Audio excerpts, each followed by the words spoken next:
8वीं में अपग्रेड हुई छात्रा से वर्जिनिटी सर्टिफिकेट मांगकर मुरादाबाद का मदरसा जामिया एहसानुल बनात गर्ल्स इंटर कॉलेज इन दिनों सुर्खियों में है।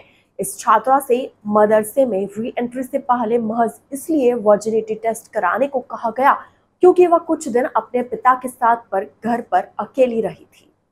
यह बात मदरसे की प्रिंसिपल रहनुमा और एडमिशन इंचार्ज का दायित्व संभाल रहे मौलाना शाहजहां ने कही थी। मदरसे की प्रिंसिपल और एडमिशन इंचार्ज ने कहा, मुझे सूचना मिली कि छात्रा के अपने पिता के साथ अवैध संबंध बन गए हैं, इसलिए उसे मदरसे में री एंट्री से पहले अपने वर्जिन होने का सबूत देना होगा। बता दें, चंडीगढ़ की रहने वाली 13 साल की लड़की इस मदरसे में 7वीं कक्षा से पढ़ रही थी। अगस्त महीने में वो छुट्टी लेकर अपने पिता के घर चंडीगढ़ गई थी। इसी दरमियान लड़की की मां अपनी बीमार मां का हालचाल लेने प्रयागराज चली गई। इस वजह से छात्रा अपने पिता के साथ घर पर अकेली रह रही थी। छुट्टी के बाद लौटी तो मदरसा प्रबंधन ने ये अजीबोगरीब शर्त रख दी। मदरसा प्रबंधन का दावा है कि खुद को छात्रा की मौसी बताने वाली एक महिला ने कॉल करके कहा था कि छात्रा अपने पिता के साथ घर पर अकेली रही। इस दौरान उसके अपने पिता से संबंध बन गए। इसी बेस पर उसका वर्जिनिटी टेस्ट मांगा गया।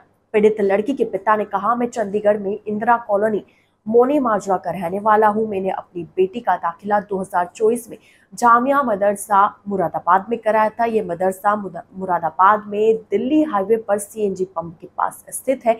जब भी छुट्टियां होती तो मैं अपनी बेटी को मदरसे से घर ले जाता था, फिर वापस छोड़ जाता था। 2025 में मेरी बेटी ने 7वीं की परीक्षा उत्तीर्ण कर ली थी। वह कक्षा 8वीं में आ गई थी। जामिया मदरसे वालों ने मुझसे क्लास अपग्रेड होने पर 35,000 रुपए की फीस भी जमा करा ली थी। मेरी ससुराल प्रयागराज में है।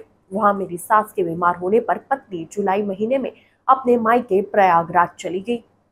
जाते वक्त कह गई थी कि घर पर रोटी की दिक्कत होती है तो मदरसे से कुछ दिन के लिए बेटी को ले आना। मैं 16 जुलाई को बेटी को मदरसे से बुलाकर अपने घर चंडीगढ़ ले गया। 21 अगस्त को मेरी पत्नी मायके से घर वापस आई तो वह बेटी को वापस मदरसे छोड़ने आए। मदरसा मैनेजमेंट ने जब बार बार कोशिश करने के बावजूद पीड़ित छात्रा की टीसी भी नहीं दी तो उसके पिता ने मुरादाबाद के एसएसपी सतपाल अंतिल से शिकायत की। एसएसपी के आदेश पर पाकबड़ा पुलिस ने आरोपियों के खिलाफ केस दर्ज कर तुरंत मदरसे पर छापा मारा। मदरसे के एडमिशन इंचार्ज मौलाना शाहजहां को अरेस्ट कर लिया गया। मुकदमे में नामजद मदरसे की प्रिंसिपल रहनुमा की पुलिस को तलाश है। पता चला है कि अभी 9 दिन पहले ही रहनुमा ने एक बच्चे को जन्म दिया है, इसलिए पुलिस इस मामले में उसकी गिरफ्तारी से पहले के कानूनी पहलुओं पर विधिक राय ले रही है। मामले में मदरसा प्रबंधन के कई अन्य लोगों की भी पुलिस को तलाश है। सूत्रों का कहना है कि इस मदरसे को अरब देशों से ज़कात की रकम मिलती है। इंडिया में मुस्लिम लड़कियों की तालीम और दीनी तालीम के नाम पर अरब देशों से ज़कात की ये रकम आती है। यहाँ समूचे देश की लड़कियां पढ़ती है। यहाँ एडमिशन मदरसा मैनेजमेंट की मर्जी से ही होता है। अरब देशों के प्रतिनिधिमंडल भी अक्सर यहाँ का दौरा करते रहते हैं।